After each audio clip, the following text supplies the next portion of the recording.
Yorobun, annyeong! Selamat datang di Leju Lensa Chinju.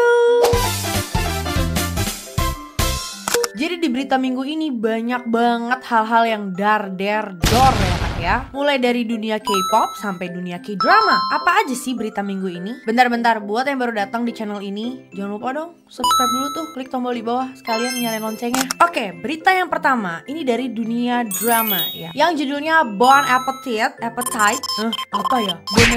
Bon Appetit. Itulah pokoknya.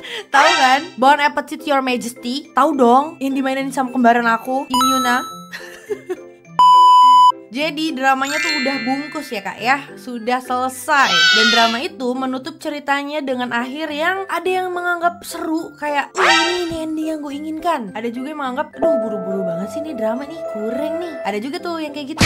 Karena konflik utamanya di Joseon selesai ketika Raga Kokyeon Jiyoung, itu tuh si gambaran gue, Im Yuna, di masa lalu menghilang tuh bersamaan dengan buku Mangun Rocknya. Dan ia kemudian terbangun di masa depan, era modernnya tuh. Lalu Raja Lihon yang diperankan sama Lee Chae-min menyusul tuh Hyun Ji-young ke masa depan. Ditanya nih sama si Hyun Ji-young, gimana sih lo bisa datang ke masa depan? Terus Ihon cuma bilang gini, rahasia dong Neng, kan yang penting akang bareng sama Neng, gitu kali ya. Nah Ihon ini di masa depan tuh dia udah pakai baju yang modern nih, rambutnya klimis ya kan, ala opa-opa banget. Ini nih yang ngebuat para netizen menyebutnya sebagai avoidant ending, karena dirasa ya terburu-buru, kayak kok tiba-tiba bisa dateng, kok tiba-tiba ini, kok tiba-tiba udah punya baju ini, dia kerjanya apa ya kan. Tapi ya beberapa penonton seneng karena endingnya tuh ya sesuai dengan inginan mereka gitu loh. Ya udah kan mereka living together, udah bersama gitu kan endingnya. Itu kan yang kalian mau kan. Kalian tidak memikirkan nih kok bisa begini, ini bisa begini, enggak. Yang penting endingnya sesuai dengan keinginan. Nah ada beberapa penonton yang kayak begitu. Jadi kayak endingnya tidak menyebabkan trauma kayak Moon Lovers ya kan. Kalau kalian tim yang mana? Tim yang emang ngerasa drama ini tuh terlalu terburu-buru gak sih? Atau tim yang yaudah yang penting endingnya mereka bersama? Kalian yang mana? Coba deh komen di bawah. Selanjutnya ini masih berlanjut nih kasusnya hubungan Kim Soo Hyun dengan mendiang Kim Se-ron yang menjadi sorotan publik lagi nih karena kemunculan bukti baru. Iya, pengacara Ko Sang-rok mengungkapkan nih ya, yang pertama, surat dan buku harian saat hamil. Jadi pengacara Ko Sang-rok ini mempublikasikan isi buku harian Kim Soo Hyun yang ditulis antara Oktober 2017 hingga Juli 2019 yang berisi lebih dari 150 tulisan kepada pacarnya pada saat itu, yang isinya tuh bukan Kim Se-ron. Nah, perbandingan gaya tulisan. Jadi pengacara menekankan adanya perbedaan gaya bahasa dan nada antara surat-surat untuk kekasihnya dan catatan yang ditulis kepada Kim Se-ron dengan surat untuk pacar berisi ungkapan kasih sayang seperti aku mencintaimu. Jadi gaya bicaranya tuh beda gitu loh, sama yang ada di diarinya Kim Soo Hyun dan surat yang diduga dari Kim Soo Hyun ke Kim Se-ron. Terus pengacara juga menunjukkan bahwa foto-foto yang diperlihatkan oleh pihak yang terkait dengan Kim Se-ron diambil pada akhir 2019 dan musim semi 2020. Itu posisinya Kim Se-ron itu bukan orang yang di bawah umur lagi gitu loh, bukan minor. Karena kan 2019-2020 dia umur 19-20 tahunan gak sih? Kelahiran 2000 kan? Nah ini tuh masih jadi perdebatan banget sih ya. Ada yang timnya Kim Soo Hyun, ada yang timnya Kim Se-ron. Karena menurut gue ya, kedua belah pihak itu punya bukti masing-masing. Ya gak sih? Jadi agak kayak kadang kalau kita denger buktinya si Kim Soo Hyun doang nih ya, kita percaya tuh. Terus juga kalau misalnya kita ngeliat buktinya Kim Se-ron doang, kita juga percaya karena sama-sama punya bukti gitu. Yang memang mereka punya hubungan sebelumnya, tapi nggak tahu kan di momen kapan nih, apakah saat Kim Se-ron menjadi minor atau memang sudah dewasa. Ini nih yang masih jadi perdebatan. Kalau kalian gimana? Kalau gue sih kayaknya netral aja lah ya. Jadi nggak mau terlalu memojokkan Kim Soo Hyun juga. Dan apa ya? Kalau gue sih, gue punya rasa empati dengan Kim Se-ron karena kan sudah meninggal ya. Dan kita tahu kan dia struggle banget lah soal hidupnya, terus juga karirnya. Jadi kayak, kayak udah bahas-bahas aja kesian gak sih gitu loh. Paham gak sih? Tapi memang ya itu salah kalau memang bener ya Kim Soo Hyun ini pacaran sama Kim Se-ron pas lagi di bawah umur. Tapi di luar itu semua, gue tetap kepikiran kalau misalnya kita bahas ini terus-terusan tuh kesian Kim Se-ronnya gitu. Iya gak sih? Oke, ini selanjutnya yang terjadi di Indonesia nih guys ya. Tepatnya di Bali. Artis-artis Korea tuh sering banget lah ketahuan ada di Bali. Seneng dong kita, kayak negara kita dilirik sebagai negara pariwisata mereka, ya which is Bali kan. Tapi ini kejadian yang sangat tidak mengenakan nih, yang didengar sama Kinets juga, sama warga Indonesia juga. Jadi aktris Korea Selatan John Hye-bin itu menjadi korban pencurian kartu kredit saat tengah berlibur bersama keluarganya di Ubud, Bali pada hari Rabu tanggal 1 Oktober kemarin. Suaminya Yu Yoo Jae-hyun mendapati nih kartu kreditnya itu hilang dari dompet yang disimpan di dalam tas ransel sekitar pukul 20:10 waktu Indonesia Tengah. Nah, nggak sampai situ beritanya, karena nggak lama itu kartu kreditnya hilang. Kartu itu digunakan sama oknum sekitar 4 kali transaksi yang mengakibatkan kerugian total 132,7 juta atau sekitar $8.000 Amerika Serikat. Wah, belanja apaan itu boy? Jadi gue salvok juga nih karena bener-bener dalam waktu sekejap gitu loh. Dan akhirnya Kapolsek Ubud membenarkan laporan tersebut nih. Dan kerugian terakhir itu tercatat terjadi di sebuah toko di Ubud. Melalui Instagram storiesnya, John Hyebin ini akhirnya upload lah tuh membagikan pengalaman buruk ini sebagai peringatan bagi wisatawan lain dan mengungkapkan rasa syukurnya juga kepada kepolisian Bali atas bantuan cepat mereka dalam menangani penyelidikan kasus tersebut. Meskipun mengalami musibah ya, John Hyebin ini yang datang ke Bali untuk merayakan ulang tahun putranya dan mengenang momen pernikahannya menegaskan niatnya untuk tetap menikmati sisa liburannya. Jadi memang untuk sharing doang nih, agar lebih berhati-hati. Soalnya mungkin kalau di Korea kan ya, ATM aja bukan kartu kredit, ATM aja itu kita cuma tinggal tap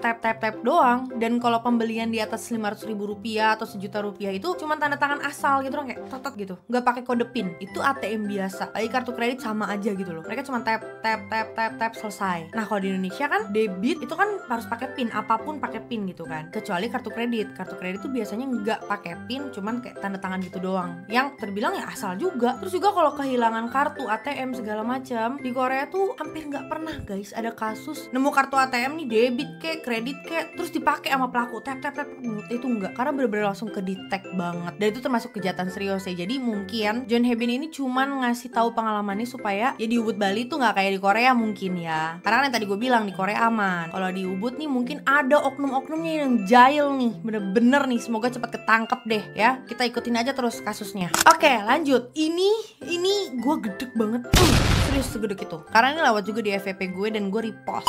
Jadi majalah Elle UK itu dikecam guys karena menghilangkan foto Mbak Roje kita nih, Mbak Roje Blackpink dari foto LA UK itu. Pokoknya nih majalah nih ya menuai kecaman dari warganet setelah mengunggah foto dari peragaan busana YSL Saint Laurent pada musim semi sampai musim panas 2026 yang dinilai nih telah memotong Roje Blackpink dari foto aslinya. Karena foto aslinya begini nih.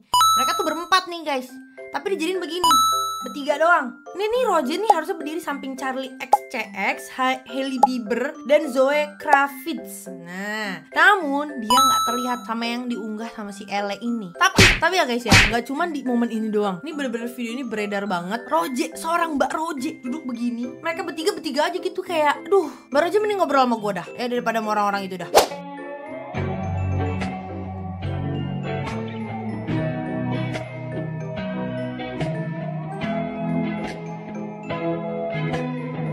Ya memang sih banyak juga yang ngomong gak semua orang kenal Roje gini-gini. Ya tapi maksud gue walaupun bukan artis deh apa segala macem, kita lagi diundang rame-rame duduk berjejer. Mannernya adalah kita tidak boleh membelakangi orang ya. Maksudnya walaupun siapa kek, mau artis siapa kek, pasti kan yang diundang-undang itu orang-orang penting. Walaupun kita gak kenal. Walaupun si Charlie XCX ini sebenarnya kenal sih, pernah foto bareng. Maksud gue adalah ketika kita lagi diundang gitu di sebuah acara, apalagi ini acara penting, acara brand gitu kan, isinya tuh pasti orang-orang penting. Mau siapa kek kita gak kenal atau apa, kita punya manner lah yang harus dijaga. Kalau emang lagi duduk berderet, ini wartawan di sana sini duduk aja tegak. Kalau emang mau ngobrol, kan tinggal ngobrol begini, nggak usah kayak ngebelakangin banget. Ini akhirnya dihalangin tuh Mbak Roje tuh. Mbak Roje udah begini sampai begini banget maju, sampai begitu banget. Itu udah berseliweran juga tuh.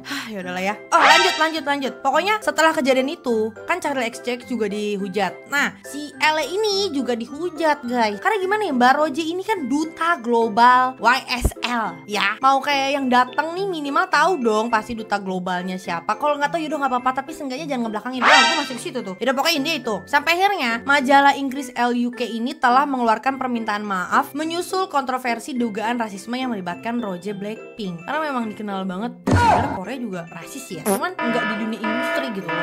Indonesia tuh kayak mohon maaf kan semuanya berhak untuk mendapat sorotan, semuanya berhak untuk paham gak sih dunia industri ya kan. Cuma gue nggak tahu nih berita selanjutnya Charlie XCX gimana nih. Terus juga waktu tuh gue sempet nemu foto mereka harusnya berempat ya kan, foto berempat nih. Terus Roje ini nggak kedapetan lighting, literally begini.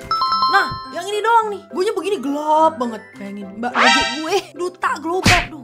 Aduh gue mau marah, beneran marah sih, beneran marah pas gue tahu berita ini gitu. Ini tuh acara YSL, acaranya punya duta-duta, punya brand ambassador ya. Nah, Roji ini salah satu brand ambassador, masa digituin? Lanjut kita ke ketua Hype ya, Bang Si-hyuk atau dikenal juga Hitman Bang. Nah, Bang Si-hyuk ini telah dikenakan larangan berpergian ke luar negeri oleh kepolisian Seoul terkait penyelidikan dugaan transaksi curang dan pelanggaran undang-undang pasar modal. Nah, larangan ini diberlakukan tak lama setelah ia kembali dari Amerika Serikat tanggal 11 Agustus kemarin. Penyelidikan ini berfokus pada dugaan bahwa pada tahun 2019 Bang Si-hyuk ini menyesatkan investor dengan mengklaim Hype tidak akan go public yang mendorong mereka menjual saham. Setelah Hype akhirnya IPO, saham-saham tersebut dijual kembali oleh perusahaan khusus di mana Bang Si-hyuk diduga meraup keuntungan 30% dari kesepakatan yang diatur sebelumnya, senilai sekitar 190 miliar won atau 230